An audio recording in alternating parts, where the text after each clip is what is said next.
Bismillahirrahmanirrahim. Assalamualaikum warahmatullahi wabarakatuh.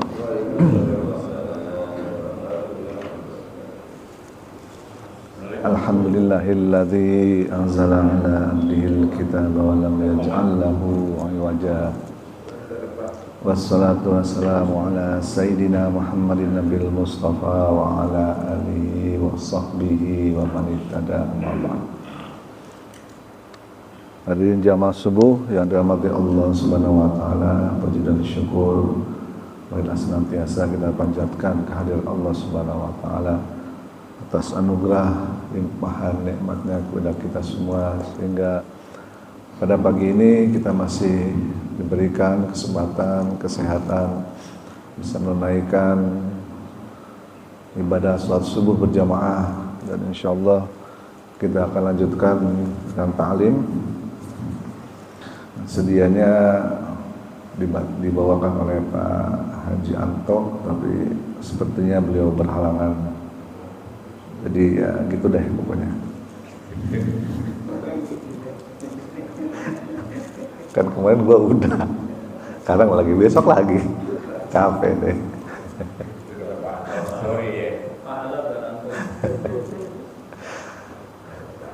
Salawat dan salam semoga selalu tercurah kepada junjungan kita Nabi besar Muhammad sallallahu alaihi wasallam. Mudah-mudahan kita senantiasa bisa melaksanakan sunnah-sunnahnya, dan semoga di akhirat kelak kita mendapatkan syafaatnya. Amin ya rabbal alamin. Hadirin jamaah subuh yang dirahmati Allah Subhanahu wa taala. Allah Subhanahu wa taala berfirman di dalam sebuah ayat yang mungkin kita semua hafal.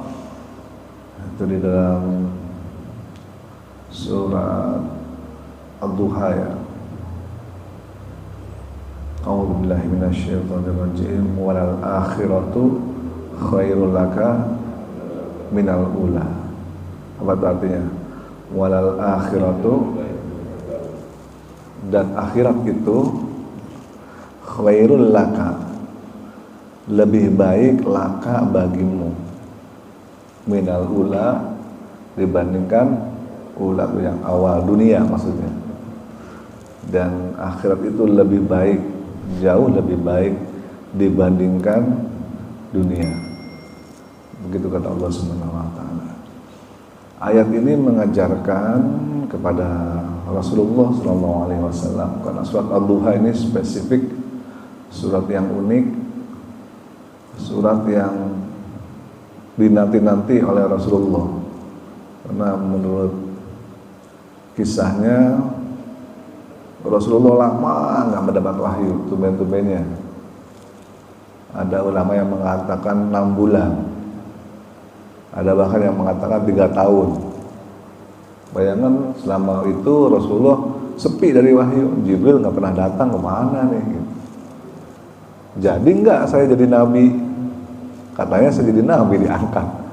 Kan baru awal itu, baru ada surat yang turun tuh, baru apa, Iqra, kemudian apa namanya, habis Iqra itu apa?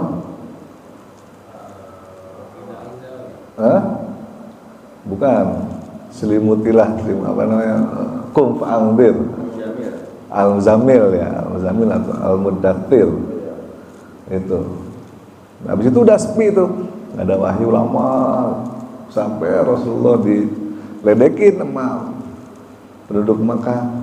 Jadi ente nabi gitu, kemana kok wahyu nggak turun-turun? Gitu, stres, bingung, mau gimana nih, gimana coba wahyu nggak turun, mau minta gimana? Jibril nggak datang, wahyu nggak ada lagi sambungannya, dan seterusnya. Tiba-tiba setelah sekian lama turunlah surat Ad-Duha ini. Yang salah satu ayatnya, ayat di sebelumnya adalah ma wadda'aka rabbuka wa ma qala. Itu ketiganya itu. Tuhanmu tidak meninggalkan engkau dan tidak pula membencimu.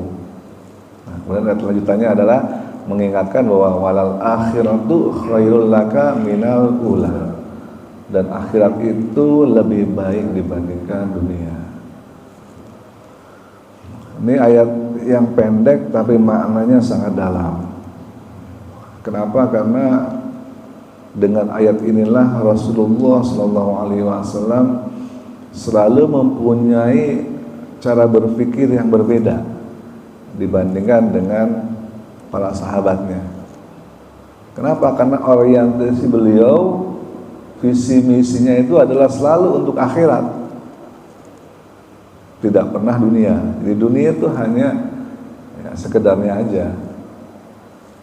Dunia beliau gunakan hanya sekedar, ibaratnya kalau makan ya hanya sekedar untuk bisa menegakkan punggung supaya bisa beribadah. Kalau haus minum hanya sekedar untuk menghilangkan dahaga. Dunia itu beliau cari hanya secukupnya. Tapi bukan berarti beliau tidak memiliki dunia yang banyak. Beliau orang yang sangat kaya waktu itu.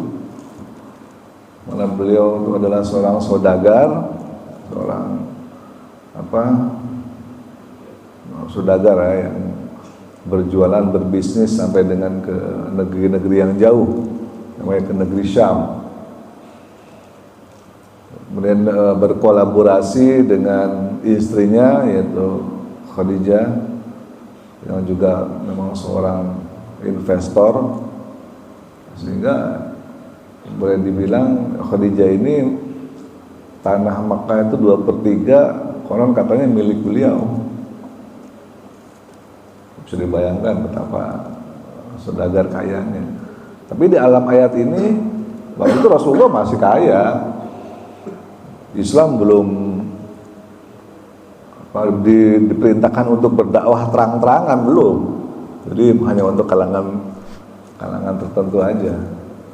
Hanya untuk kalangan internal, belum. Karena Islam mulai diperintahkan untuk didakwahkan ke kalangan luar itu setelah kurang lebih 3 tahun masa kenabian. Tahun ketiga baru keluar, ketok pintu satu demi satu, ngajak para sahabatnya, tetangganya, kerabatnya. Real di masa-masa sebelum itu 3 tahun pertama belum, sehingga Rasulullah kehidupannya masih mapan. Kehidupannya masih enak, masih biasa-biasa saja, belum ada gangguan, belum ada gangguan yang berarti lah istilahnya. Nah, dan di ayat ini beliau diajarkan walal akhiratu khairul laka minal ula. Akhirat itu lebih baik bagimu dibandingkan dunia. Mari kita coba sedikit dalami ayat ini.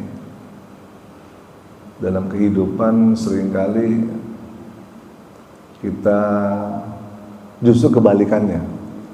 Logika kita itu kebalikannya. Jadi untuk urusan dunia seringkali kita ya, termasuk saya sendiri begitu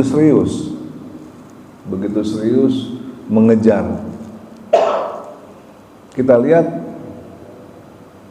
kepada anak kita aja misalnya, kita begitu serius mencarikan sekolahan anak kita, sekolah yang terbaik, pengen sekolah SD-nya SD yang terbaik, SMP, SMA, universitasnya juga maunya yang terbaik. Dicarikan kalau anaknya misalnya kurang pelajaran bahasa Inggrisnya, dicarikan guru ke rumah, dipanggil atau dikursuskan tambahan yang terbaik semuanya. Sementara begitu ironis, sebaliknya kita kadang kurang peduli anak kita bisa sholat nggak, bener nggak wudunya, bisa baca Quran nggak, bener nggak dia berpuasa di bulan Ramadan misalnya dan sebagainya. Itu terkadang kita luput dari hal tersebut dan ya nggak begitu peduli gitu. Sehingga apa yang terjadi adalah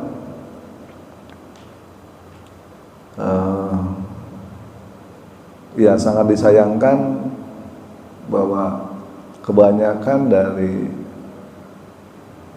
memang secara secara jumlah ya, secara jumlah umat Islam ini adalah umat yang terbesar kedua di dunia secara jumlah, secara kuantitas. Tapi secara kualitas kita lihat sendiri betapa banyak orang yang KTP-nya Islam ya, tapi balik lagi dia nggak sholat, dia nggak puasa. Nanti kita lihat di bulan Ramadan ya, misalnya bentar lagi banyak tuh seperti biasa di warung-warung yang cuma kelihatan kakinya doang ya gitu. Padahal kalau tanya agamanya apa? Islam ya kan. Kalau sholat kan mungkin orang nggak ke masjid, tapi barangkali di rumah kan gitu ya kan? Kita nggak tahu. Tapi kalau puasa, bulan puasa, wah susah ya, kelihatan di warung si Pak Anu kok ada di warung. Bukannya dia orang Islam ya? Iya, aduh gitu. Apalagi kalau di komplek perkantoran ya, kalau kita lihat suasana puasa itu paling cuma 7 hari pertama doang. Nah, dulu saya kalau waktu masih aktif kerja gitu rutin, ini 7 hari pertama tuh terasa tuh semua orang puasa, warung tutup semua gitu. Tapi setelah itu ya udah normal lagi. Nggak kelihatan kayak bulan puasa, perasaan orang pada makan aja, makan siang ya makan apa biasa segala. Udah biasa, suasananya normal lagi. Ya gitu. Memang sulit sekali untuk kita bisa orientasi kita itu selalu dengan akhirat, sangat sulit. Bahkan di kalangan banyak ya, di kalangan para ulama sendiri begitu. Nggak usah kita orang awam ya, ulama sendiri, ulama kelas berat ya begitu. Pernah suatu saat Imam Asy-Syafi'i itu berdebat dengan ulama-ulama lainnya gara-gara hal yang sederhana. Masalahnya adalah mohon maaf, namanya fikih ya, fikih itu harus detail dijelaskan. Misalnya gini, air kencing najis nggak? Najis kan? Kencing najis. Kalau air kencing itu menetes ke dalam gelas misalnya, gelasnya jadi najis nggak? Airnya najis ya? Atau ke dalam gayung atau ke dalam ember, udah kencing nih, nggak sengaja netes ke ember, ya netes ke dalam ember, embernya air ember itu jadi najis nggak? Hah? Kita lagi kencing ada ember nih, ember kan, lagi kencing nggak sengaja nih, lagi keprek, nyiprat ke ember, tes gitu, ngetes, najis embernya kan, bisa nggak boleh dipakai wudhu kan, najis. Oke. Jadi air kencing itu najis, dan kalau terkena dengan air yang lain, dia air tersebut jadi najis. Pertanyaannya sekarang adalah, apakah sperma itu najis nggak? Kan keluarnya di jalur yang sama dengan air kencing. Nah itu. Gimana? Enggak najis ya? Hah? Najis ya? Gimana?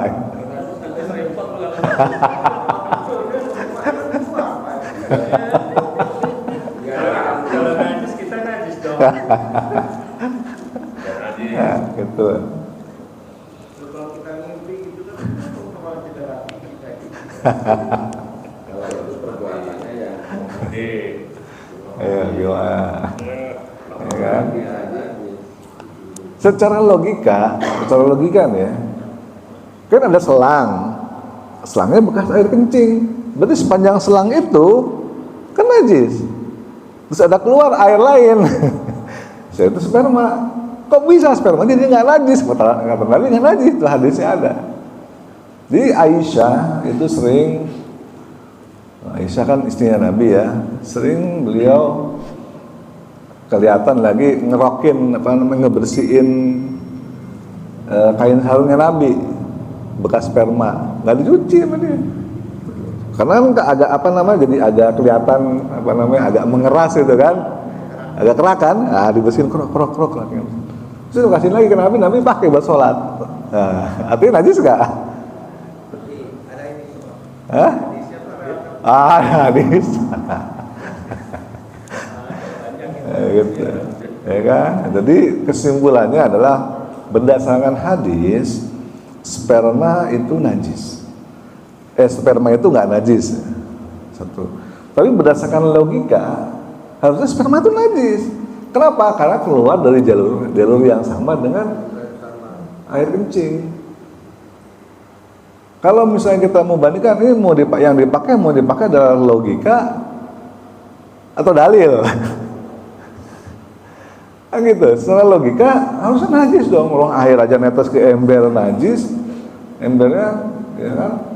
Masa iya, ini kan salurannya sama, selangnya sama. Logikanya kan gitu. Harusnya sperma itu najis karena pasti ketempelan air kencing. Walaupun cuma tetes di jalurnya yang sama keluarnya. Ini menarik. Pertanyaannya, apakah sperma sama air seni itu bisa bersenyawa? Ya Allah alam, itu dokter yang meneliti. Makanya sekarang gini pertanyaannya, kita mau ikut logika atau ikut dalil? Iya, dalil. Ikut dalil. Dalil. Kalau secara logika itu najis, makanya itu berdebat Imam Syafi'i. Keras debatnya sama ulama-ulama. Kata Imam Syafi'i, dalilnya ini najis. Dalilnya ini nggak najis. Karena Rasulullah tidak pernah mensucikan sperma untuk sholat. Ini cuma dikorok-korok misalnya supaya nggak kelihatan gerembeng gitu. Itu udah dipakai lagi, nggak dicuci dulu bersih enggak. Kalau mandi sih mandi harus, orang junub tetap mandi untuk mensucikan diri mandi besar tetap. Tapi pakaiannya atau sarungnya yang terkena itu nggak dicuci, ya cuma dikorok-korok supaya nggak terlalu kelihatan, habis itu dipakai lagi. Artinya sperma itu nggak najis berdasarkan dalil, tapi berdasarkan logika sperma itu najis. Tapi agak bau Ya kalau bau beda. Mungkin ada yang meneliti. Ya. Itu tidak menempel ya. Ada zat kan yang kayak tidak bisa bersatu kan, minyak sama air kan? Iya betul, kayak air sama minyak. Iya kan, minyak sama air. Kalau saya berpikirnya terus kalau sperma dengan ini kan mungkin, tapi perlu diteliti ya. Iya. Allah tahu ya, terus tahu. Dia bukan tahu ya, lebih tahu. Bisa jadi itu namanya. Sekarang saya tanya Pak, Ya. lebaran mandi dulu. Tanya malam Jumat ini. Tergantung jam berapa junubnya gitu.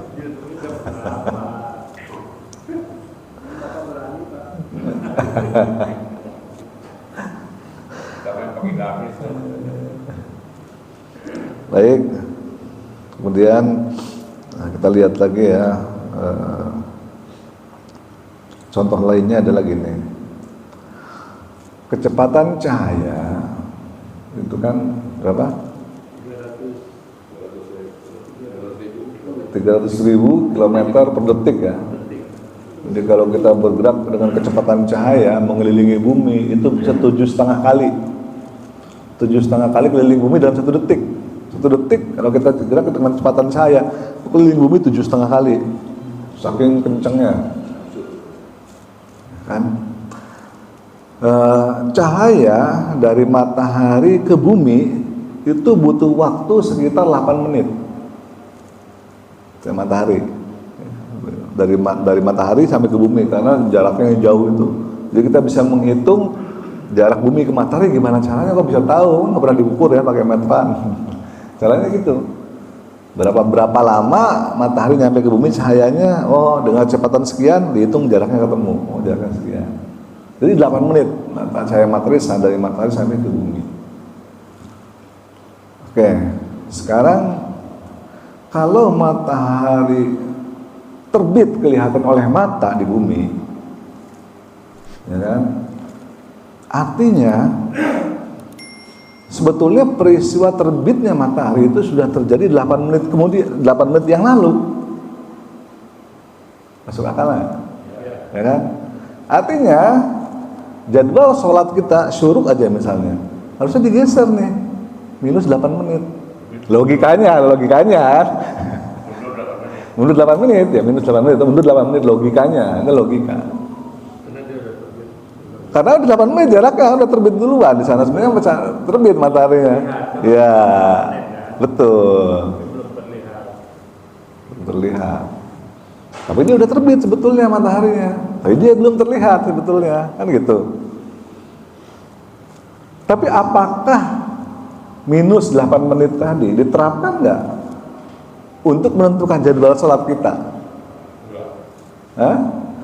Enggak, kenapa?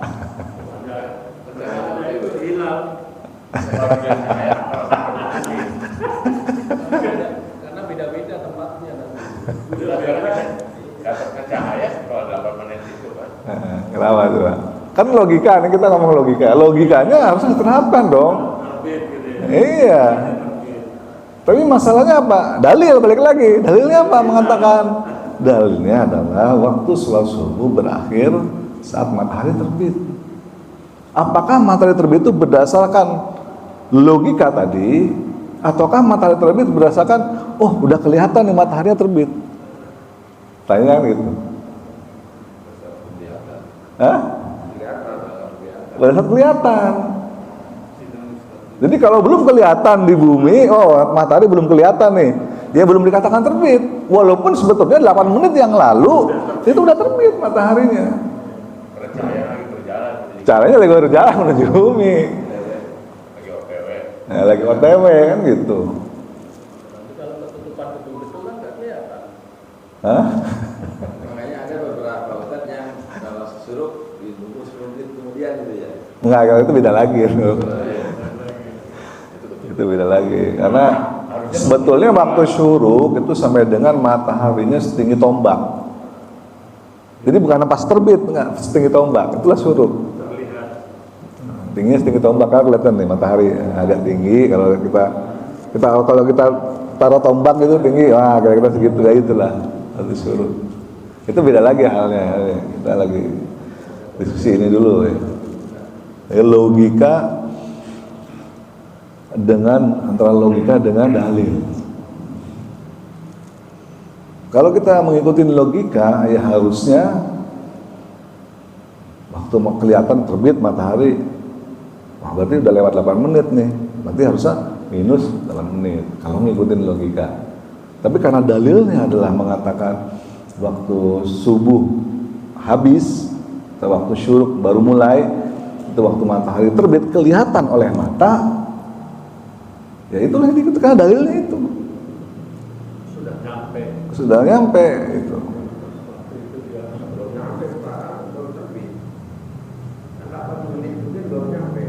Ya, nah sekarang yang dipakai patokan adalah terbit adalah waktu terbitnya itu atau waktu nyampenya? Itu pertanyaan gitu. Nah, waktu nyampenya waktu terbitnya. Kelihatannya, waktu kelihatan kan yang jadi patokan penentuan waktu sholat adalah matahari. Terbit matahari subuh, oh ini waktu subuh berakhir. Waktu matahari berada di ubun-ubun kita sehingga kita tidak ada bayangan, itulah waktu zuhur masuk. Jadi saya tanya, itu dalilnya terlihat atau mulai terbit, Pak? Dalilnya sebetulnya berdasarkan ya kalau yang namanya terbit itu ya kelihatan gitu. Terlihat berarti berapa menit pas berapa menit itu? Iya, teman kan secara logika, secara teknologi kan harusnya teknologi maju nih, modern kan, udah ketahuan, oh ternyata begitu, gitu. Ngikutin teknologi apa ngikutin dalil tetap, gitu. Kalau terlihat, mulai terlihat berarti bilang dimulai terbit ya berarti minus 8 menit. Ya, betul. Sekarang pertanyaannya adalah mau ngikutin teknologi atau ngikutin dalil? Dalil baik. Nah, ya kan? So, kenapa? Karena ngikutin teknologi tidak semua orang punya teknologi dan akhirnya dalil ini nggak berlaku di zaman dulu atau jadi berubah-berubah gitu. Yang namanya dalil itu adalah suatu hal yang bisa dikerjakan oleh semua orang dengan mudah. Semua orang bisa mengerjakannya dengan mudah. Yang memang matahari udah terbit nih, kelihatan tuh. Misalnya di laut gitu kan, di pantai itu kan kelihatan, udah terbit nih. Ya udah, habis waktunya kan gitu. Gampang, simple, bisa dilakukan oleh semua orang tanpa harus orang itu punya satelit yang canggih, punya hitungan-hitungan matematika yang jelimet dan sebagainya untuk menentukan waktu sholat. Simple. Duhur, kapan? Oh, udah duhur nih, kita bayangan nggak ada nih, oh berarti udah masuk duhur. Nah, simple. Kapan masuk waktu asar? Oh, bayangan kita udah panjangnya udah 2 kali dari kita, udah masuk waktu asar nih berarti. Ya udah habis waktu asar, baru masuk ya waktu asar dan sebagainya. Jadi simple. Kalau kita mau mengikuti dalil, walaupun ada teknologi yang begitu canggih, yang bisa jadi sebetulnya itu dalam tanda petik ya mengoreksi dalil katanya, karena wah itu kan zaman dulu, sekarang kan teknologi udah maju. Jadi itu logika kenabian, di mana walal akhiratu khairul laka minal ula. Akhirat itu lebih baik dibanding dunia. Artinya apa? Artinya ini secara luas, secara umum ya kita mengikuti nabi, mengikuti dalil. Itu lebih baik dibanding dunia, dibanding teknologi apapun yang kita punya. Canggih apapun yang kita punya, kalau yang sangat dalilnya mengatakan seperti itu ya kita harus ikut seperti itu. Kemudian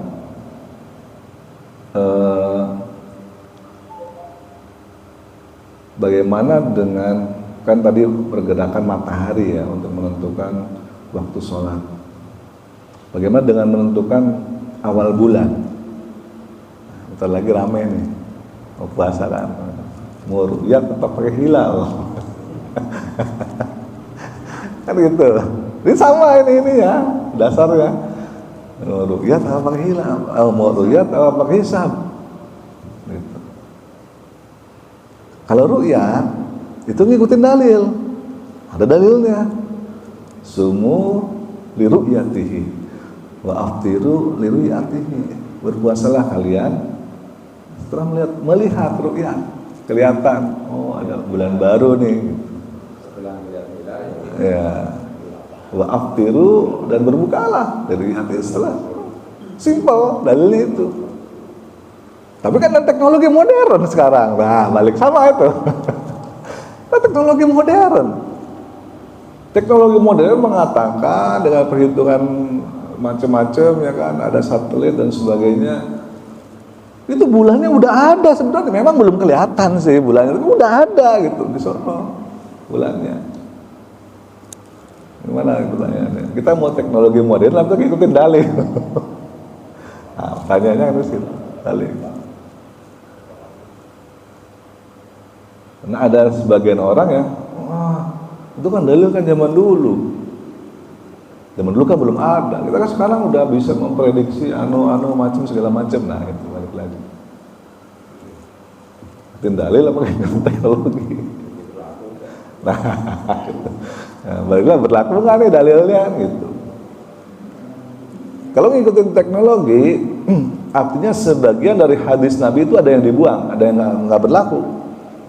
Jika tidak terlihat, bulatkanlah menjadi 30 hari, kan gitu dalilnya. Jika tidak terlihat, bulatkan menjadi 30 hari. Kalau menggunakan teknologi, nggak pernah nggak terlihat, pasti kan pernah terlihat. Orang dihitung, bukan dilihat, kan dihitung. Ya kan kalau dihitung kan selalu terlihat. Nggak ada tuh yang namanya dibulatkan, nggak akan pernah yang namanya dibulatkan jadi 30 hari, nggak ada. Jadi setengah dari hadis Nabi ini jadi udah nggak berlaku, jadi usang. kalah dengan teknologi, setengah dari hadis Nabi. Rasulullah mengatakan dibulatkan 30 hari, tapi kalau menggunakan teknologi nggak akan pernah dibulatkan. Walaupun kita nggak bisa ngelihat, tapi secara data, secara hitungan matematis udah kelihatan sebetulnya. Secara ilmu udah kelihatan, kayak tadi matahari kan 8 menit, udah terbit matahari 8 menit sebelumnya, walaupun cahayanya belum nyampe kan begitu.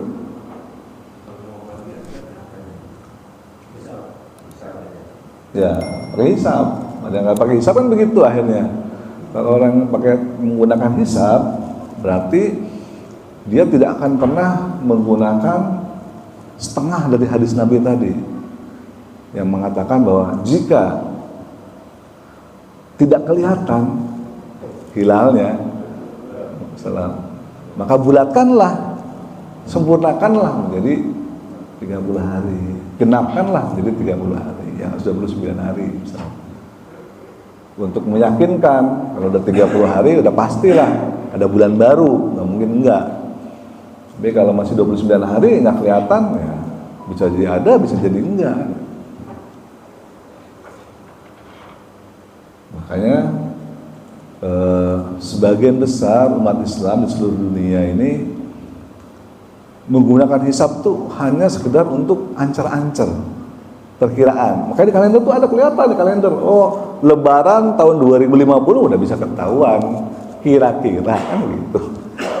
Menggunakan hisab tuh, kira-kira puasa nanti kelihatan tanggal sekian, Lebaran kira-kira tanggal sekian. Tapi untuk memastikan betul tidaknya, ya kan, memastikan baru dilakukan namanya ru'yah. Setelah diru'yah nanti ketahuan bener nggak di situ. Kalau nggak pas, ya dibulatkan. Nah, tetap hadis tengahnya ini yang dibulatkan itu tetap berlaku jadinya dengan cara meru'yah. Kalau nggak diruyat ya nggak akan pernah berlaku.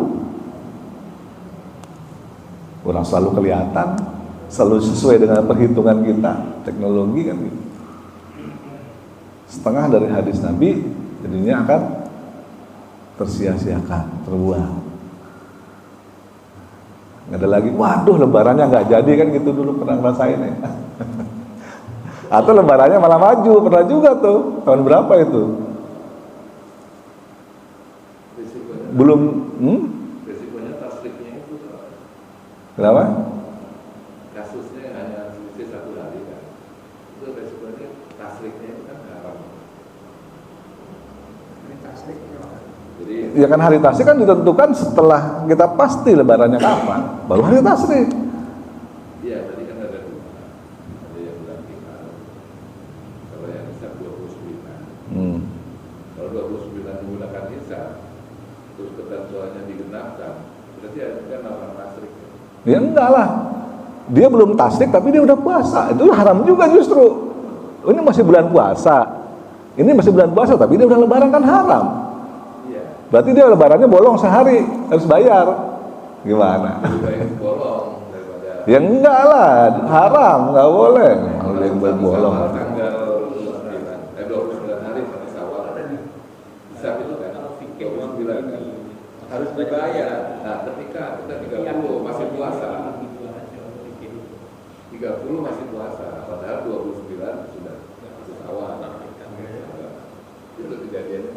Nah itu makanya sekarang pertanyaan mau ikut logika, mau ikut dalil, kan gitu, simpel. Apa namanya yang awal disampaikan Pak Ustadz tadi itu udah benar, bahwa fikih ini perlu apa? Iya, perlu pendalaman lah. Perlu pendalaman, perbedaan pasti akan terjadi. Betul. Itu fikih. Iya, iya. Dari awal udah disampaikan. Jadi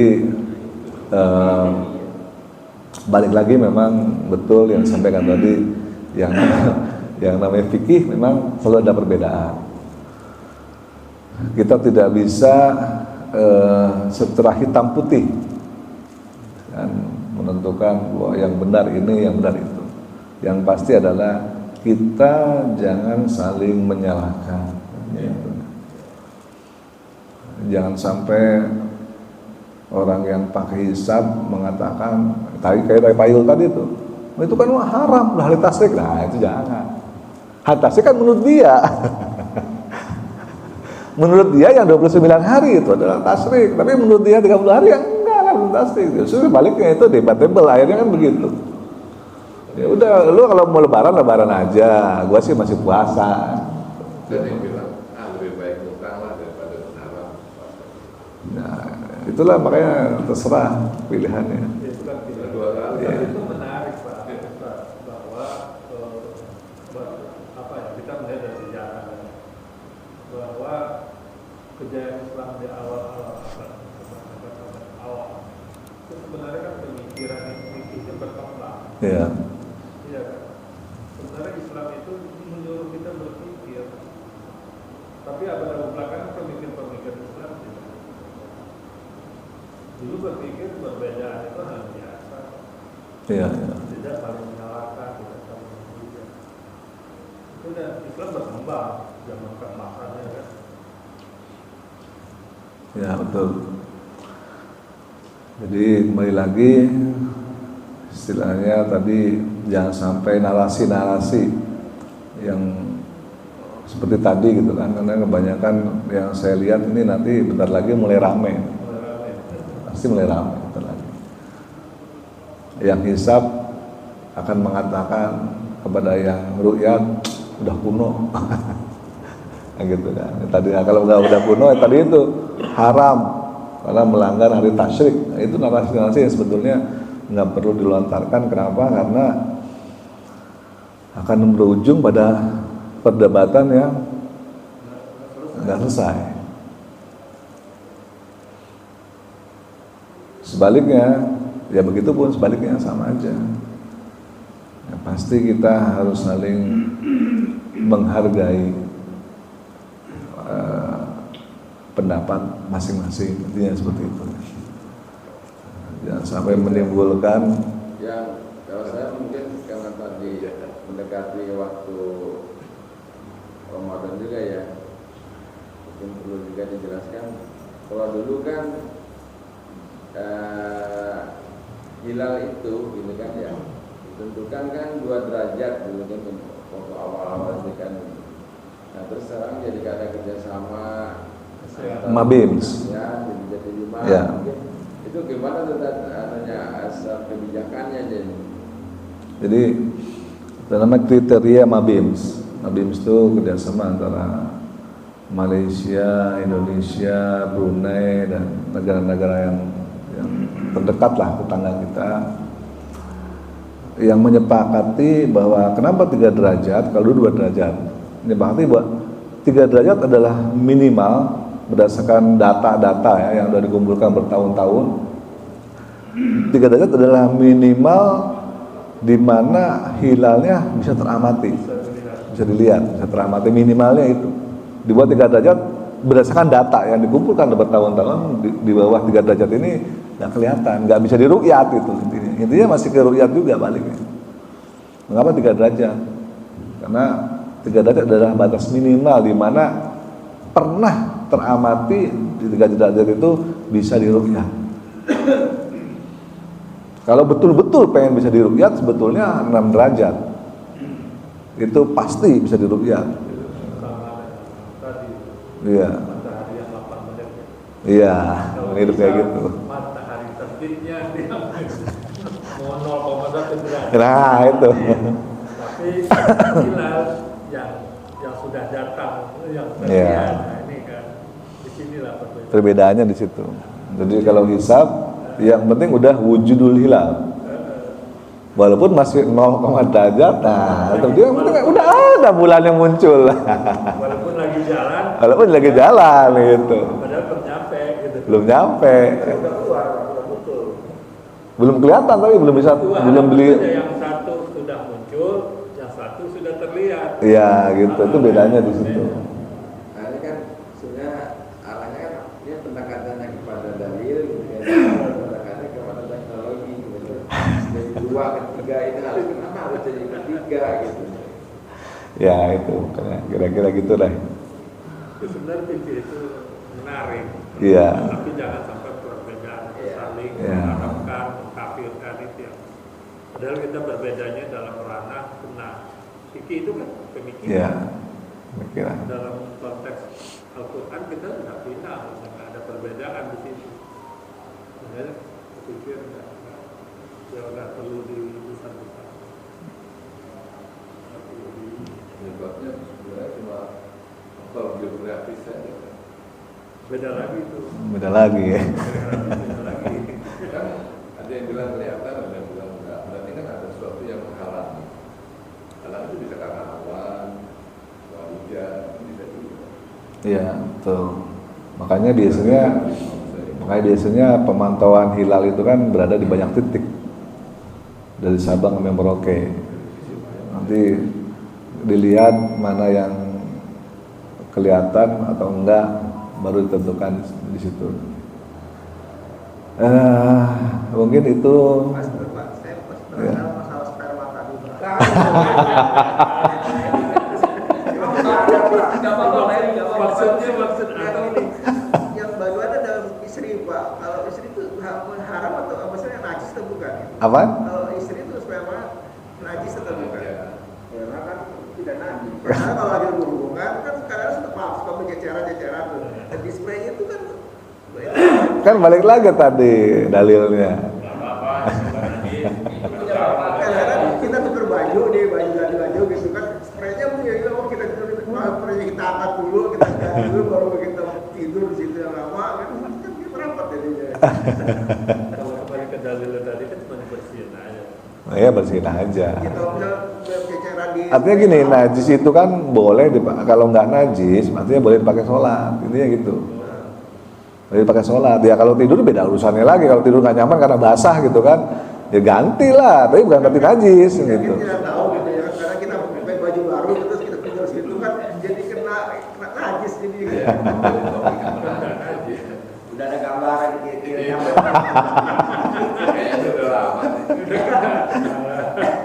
Ya ini kan pengetahuan masalah kita sama kan nggak tahu itu nggak najis kan baru tahu sekarang kayaknya. Iya. Makanya sekarang dipraktekkan lagi.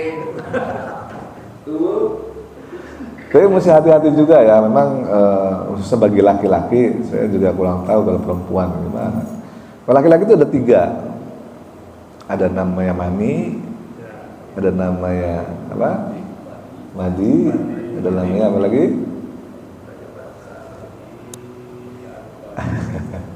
Wazi namanya. 3. Yang nggak najis cuma air mani aja. Dari mandi sama wazi najis. Itu beda.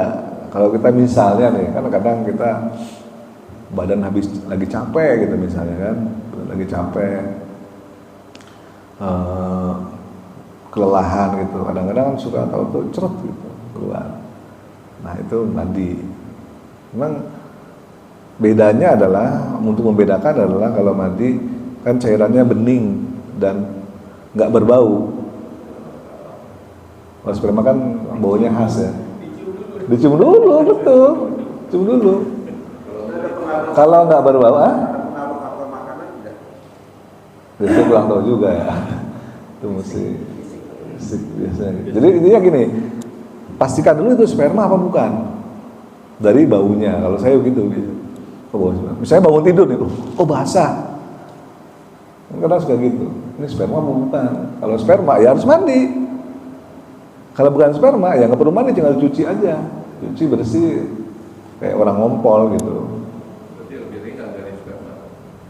Iya, kalau sperma, tapi sperma kan nggak najis. Kita harus mandi tapi nggak najis. Kalau wasi sama tadi, Ya mandi najis. Nggak perlu mandi, tapi itu najis. Harus dibersihkan dan nggak boleh dipakai baju yang ketempelan itu. malah nggak boleh. Iya, karena najis. Bajunya nggak najis, tapi badannya harus mandi. Badannya harus mandi. Kalau sperma, bajunya nggak najis, tapi badannya harus mandi. Dibalik ya. Balik. Ya itu makanya nggak, kalau di logika kan ya nggak, gimana sih gitu kan, logikanya nggak masuk, tapi kan dalilnya kayak gitu ya, ikutin terus ikutin, dalilnya begitu. Wasi tidak perlu masuk. Spraynya nggak perlu dicuci. Badannya harus mandi. Harus mandi ya. Kita nggak tahu istri itu keluarnya itu murni sperma atau campur seni kan kita nggak tahu. Ya kalau ragu-ragu ya udahlah, mandi dicuci aja, ragu-ragu. Tapi yang pasti sperma itu nggak najis, itu aja. Tapi kalau kita ragu-ragu ini cuma sperma doang atau kecampuran yang lain misalnya kan gitu. Nggak tahu. Ya kan bau dan penggunaannya kan berbeda. Soalnya mana sama pipis itu beda. Kalau enak pipis enak. Makanya saya bilang, jadi harus terus terang aja, bau dan penggunaannya kan berbeda. Beda gitu. Satu lubang bisa biasa bisa hebat. Oh. Jadi rasanya udah beda. Dari bau dan rasa tuh udah beda gitu. Pak Ustadz, yang panjang siang Pak.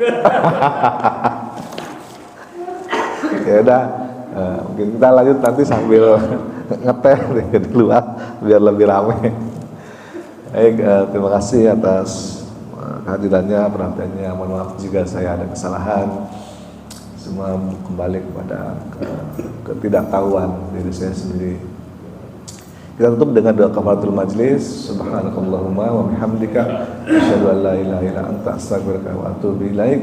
Billahi taufiq wal hidayah. Assalamualaikum warahmatullahi wabarakatuh.